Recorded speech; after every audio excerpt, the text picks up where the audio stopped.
देखो वैसे मुझे पता है कोई इतना वेला नहीं है कि ये फालतू चीजें सोचे, पर किसी एक के भी दिमाग में ये आया था कि ये लड़की बीच में कहाँ गायब हो जाती है, तो इसका जवाब मैं तुम्हें वीडियो के एंड में दे दूंगी, जिसको सुन के कसम से तुम्हारी आंखों से खून के आंसू आ जाएंगे। पर फिलहाल के लिए स्प्रिंग 2026 सीजन जो इतना अमेजिंग होने वाला है और वो क्यों, ये सब तुम्हें इस वीडियो से पता चलेगा। और अगर तुम्हें सीक्वल एनिमे नहीं जाननी है तो जो नीचे टाइमिंग दिया है तुम वहां से भी वीडियो शुरू कर सकते हो, वहां से तुम्हें सिर्फ न्यू एनिमेस पता चलेंगी। तो फिलहाल इस लिस्ट की शुरुआत करते हैं उन दो most awaited God like anime से जिनका करोड़ों लोग वेट कर रहे हैं, पता नहीं किस कोने में। लेकिन ये दो एनिमे हैं the beginning after the end और रेंट अ गर्लफ्रेंड। और अगर तुम सोच रहे हो मेरे दिमाग में कोई लोचा है, तो बिल्कुल नहीं, क्योंकि कोई तो देख रहा है इसको कि इसके सीजन आ रहे हैं। देखो रेंट अ गर्लफ्रेंड वो मैं टोटली समझ सकती हूँ, क्योंकि बहुत लोग होते हैं जिनको ट्रैश लाइक एनिमे पसंद आती है और उनको कोई फर्क नहीं पड़ता, वो कुछ भी देख लेते हैं। लेकिन बिगनिंग आफ्टर द एंड ये तो एनिमे भी नहीं है भाई, ये तो ऐसा लगता है वेबटून के पैनल्स को डिग्रेड करके तुम्हें चला के दिखा दिया है। इसको क्यों देख रहे हो तुम? इससे अच्छा है तुम्हें अपना टाइम वेस्ट करना ही है तो रेंट अ गर्लफ्रेंड ही देख लो। पर खैर दोनों ही सपोर्टर्स को मैं बिल्कुल जज नहीं करूंगी, जो इन एनिमे को देख रहा है सल्यूट है तुम्हें। अब नेक्स्ट में आते हैं, यानी कि जो ढंग के मायने में कुछ इस सीजन को मास्टरपीस बनाने वाली है, वो है पहली री जीरो। इसका सीजन 4 आ रहा है और इसके बारे में मैं ऑलरेडी पहले बता चुकी हूँ कि इसके स्टूडियो में थोड़े चेंजेस हुए थे। अब उससे एनिमे में चेंज आएगा नहीं, ये सारा तुम उस वीडियो में जाके देख सकते हो। नेक्स्ट नंबर पे आती है तेंसुरा। इसका भी सीजन 4 आएगा और लास्ट सीजन तुम्हें पता है कितना सारा मीटिंग में और वर्ड बिल्डिंग में निकला था, और कई लोगों को वो पसंद भी नहीं आया था। पर अब तुम्हें समझ आएगा कि वो कितना जरूरी था आगे स्टोरी बढ़ाने के लिए। फिलहाल ये दो एनीमे जिसका हर कोई वेट कर रहा है। अब मैं अपनी दो फेवरेट बता देती हूँ जो इस सीजन में आने वाली है, जिसमें एक है डॉक्टर स्टोन साइंस फ्यूचर। इसका तुम्हें पता है पार्ट 3 आ रहा है और जो कि ये अपने एंडिंग में भी पहुंच चुकी है, तो काफी इंटरेस्टिंग होने वाली है। अब ये मून पे जाते हैं नहीं जाते ये सब तो तुम्हें आगे पता चल जाएगा, और लास्ट में स्टोरी कैसे खत्म होती है ये भी तुम्हें देखने को मिल जाएगा। पर जो भी होगा एंडिंग बहुत इंटरेस्टिंग होने वाली है, तो जरूर देखना। इसके बाद सेकंड जो मेरी फेवरेट है वो है वेलकम टू डीमन स्कूल इरुमाकुन। देखो एक टाइम तो ऐसा हो चुका था, मुझे ऐसा लगता था हाँ भाई हर ठंडियों के सीजन में ये देखने के लिए तो मिल ही जाएगी, क्योंकि 2-3 साल तो इसने बहुत अच्छा टाइम पास करवाया। लेकिन उसके बाद अब ये कई टाइम से आई नहीं थी और फाइनली ये इस बार स्प्रिंग सीजन में आ रही है। जिसने नहीं देखी ना, मैं हाईली रिकमेंड करूंगी अगर तुम्हें कॉमेडी जेनरे पसंद है, क्योंकि एक वेल रिटन स्टोरी और तुम्हें सीरियसली जब तक स्टोरी में दिखाया ना जाए तुम्हें फील भी नहीं होता कि ऐसा कुछ चल रहा है। जैसे इसी कैरेक्टर का तुम्हें पता होगा कि तुम्हें ये ही नहीं पता था कि ये स्टोरी में एग्जिस्ट भी करता है। पर जो भी है ये दो स्टोरी भी जरूर देखना अगर तुमने नहीं देखी। फिर फिफ्थ नंबर पे आती है क्लासरूम ऑफ एलिट। इसके बारे में तो हर कोई जानता ही है। और सिक्स्थ नंबर में सही मायने में मोस्ट अवेटेड एनीमे है, जिसका पता नहीं कितने टाइम से लोग पूछ रहे थे, और सबसे फनी बात है कि ये आ भी अप्रैल के महीने में रही है। और अगर तुम्हारे इमोशंस जाग रहे हैं मुझे पता है, रोना मत, मैं बता रही हूँ, एंजल नेक्स्ट डोर स्पॉइल्स मी रूटन। ये तुम्हारे डिप्रेशन से तुम्हें बाहर निकालने में बहुत हेल्प करने वाली है इस सीजन। 7 नंबर पे है असेंडेंस ऑफ बुकवॉर्म। इसकी भी adopted daughter of an archduke वाली आर्क शुरू होने वाली है, जो कि अब बहुत इंटरेस्टिंग बना देगी स्टोरी को। और क्योंकि ये भी बहुत टाइम बाद आ रही है, अगर तुमने नहीं देखी तुम जाके देख सकते हो, जिसने देखी थी उसके लिए ये सीजन भी बहुत एक्साइटिंग होने वाला है। अब इसके बाद नेक्स्ट आती है विस्टोरिया वॉन्ड एंड सॉर्ड। तो देखो ये जो एनिमे है ना, मुझे लगता है शायद कुछ लोगों ने नहीं देखी होगी। अगर तुमने नहीं देखी तो इसका इससे पहले सिर्फ एक ही सीजन है, वो भी 12 एपिसोड का। तुम जाके देख सकते हो, जहाँ पे एक हीरो है जिसके पास कोई पावर नहीं है, लेकिन वो एक मैजिकल इंस्टीट्यूट में पढ़ रहा है और वो दुनिया पूरी मैजिक वाली है। हालांकि थोड़ा थोड़ा मैशल जैसा कॉन्सेप्ट है, बट एग्जैक्टली वैसी नहीं है, ये थोड़ी सीरियस टोन पे चलती है। तो तुम इसको एक ट्राई जरूर देना। इसके बाद लास्ट के दो है farming life in another world और मिशन योजाकुरा फैमिली। इसका भी सीजन 2 आ रहा है, और ये दो एनिमे जहां तक मुझे लगता है सबने देखी होंगी। अब बात करते हैं उन न्यू एनिमे के बारे में जिनको ये सीक्वल या सीजनल एनिमे नहीं देखनी, उनको बड़ा बोरिंग लगता है, या फिर उन्होंने सोचा है कि हमें बहुत सारे सीजन कवर अप करने पड़ेंगे, हमें कुछ नया चाहिए। तो तुम लोगों के लिए भी है मेरे पास, जिसमें पहला है विच हैट एटेलायर। अब देखो ये स्टोरी एक लड़की के बारे में है जिसको बचपन में एक किताब मिली थी, उस टाइम पे जिस किताब को उसने नॉर्मल समझा था, लास्ट में वो एक मैजिक बुक निकलेगी। लेकिन ट्विस्ट ये है कि इस दुनिया में ये माना जाता है कि मैजिक कोई भी नहीं सीख सकता, जिसमें पैदाइशी वो पावर्स है वो ही मैजिक कर सकता है।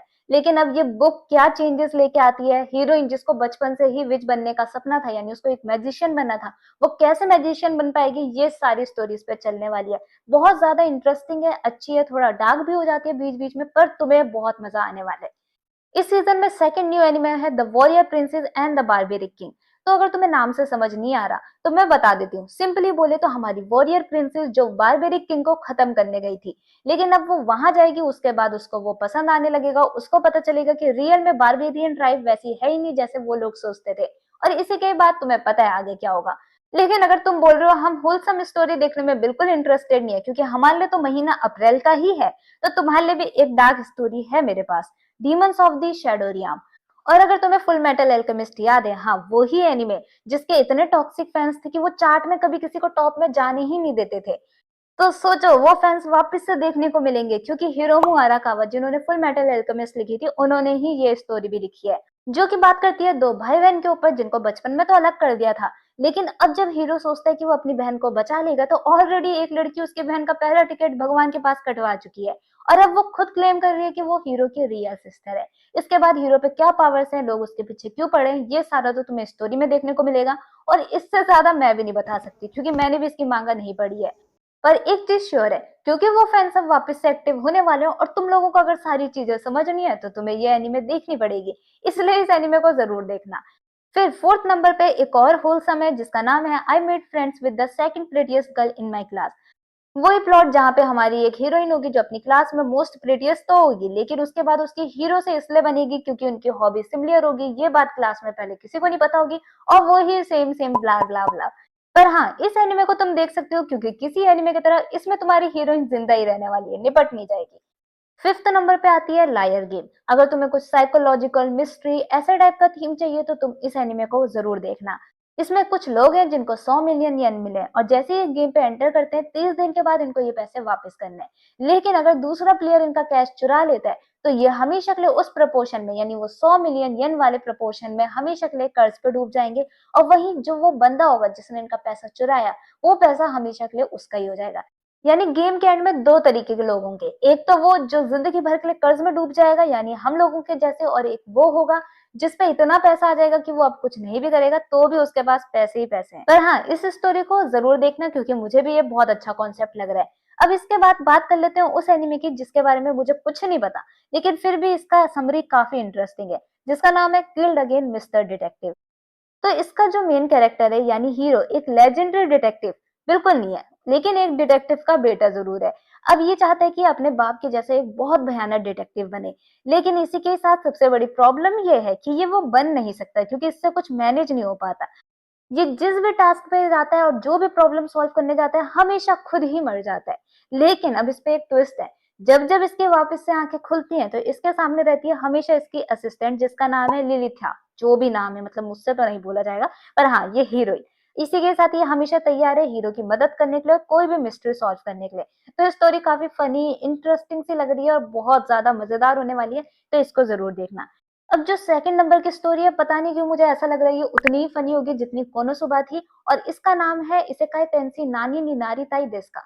अब देखो इसमें जो हमारा मेन कैरेक्टर है क्योंकि वो अब रीइंकार्नेशन वाली साइकिल में घुस चुका है और 50,000 साल उसको वेट करना पड़ेगा अगर उसको डीमन किंग या हीरो बनना है, चीट स्किल के साथ किसी हारिम का हीरो बनना है, तो वो सोचता है वो कुछ भी बन लेगा और वो बिना टाइम वेस्ट किए कभी बन जा रहा है सब्जी, कभी कुछ बन रहा है और सबसे इंटरेस्टिंग बात है कभी कभी वो बॉम्ब बन जा रहा है जो हंसी खुशी रहने वाले कपल्स को फोड़ने के काम है। तो ये वो ब्रेन रूट इसे का है जो हर किसी को पसंद आएगी और इसकी स्टोरी काफी ज्यादा यूनिक है। तो ये थी वो एनिमे जो इस सीजन को काफी इंटरेस्टिंग बनाने वाली है। अब बात कर लेते हैं वीडियो के शुरुआत में जो मैंने बोला था कि मैं बार बार कहाँ गायब हो जाती हूँ। तो देखो हर दूसरे महीने में कोई नया एडिक्शन चढ़ जाता है। फिलहाल मुझे मोबाइल लेजेंड का चला हुआ था और मैंने बहुत ज्यादा 1-2 महीने खेला, मैं पर लेजेंड में पहुंच पाई क्योंकि मैं इतनी प्रो प्लेयर तो हूं नहीं। पर जब सीजन वापस से शुरू हुआ और मैं एपिक में गिरी तो मुझे स्टार्टिंग में फर्क नहीं पड़ा था, लेकिन जब तुम्हारी मिड लेन पे लाइला और तुम्हारी जंगलिंग मिया कर रही है, तुम्हारी हाना भी ऑलरेडी बैन हो चुकी है और मार्क्समैन पता नहीं क्या बन के घूम रहा है, तो ऐसा ऑरोरा प्लेयर जिसको सिर्फ क्राउड कंट्रोल करना आता है, मैं क्राउड कंट्रोल तो कर दे रही थी लेकिन लास्ट में वो सारे प्लेयर मुझे ही मार देते थे क्योंकि मेरे मार्क्समैन मेरे भी पीछे छुपे हुए थे।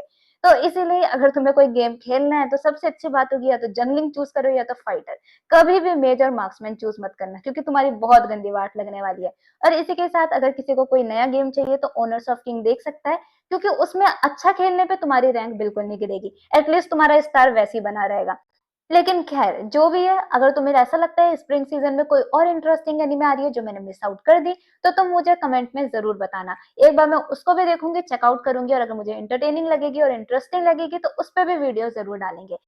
बाकी नेक्स्ट वीडियो में मिलते हैं और तुम कमेंट करके तब तक ये बताओ कि तुम्हें री जीरो और टेंसुरा किसका ज्यादा वेट है।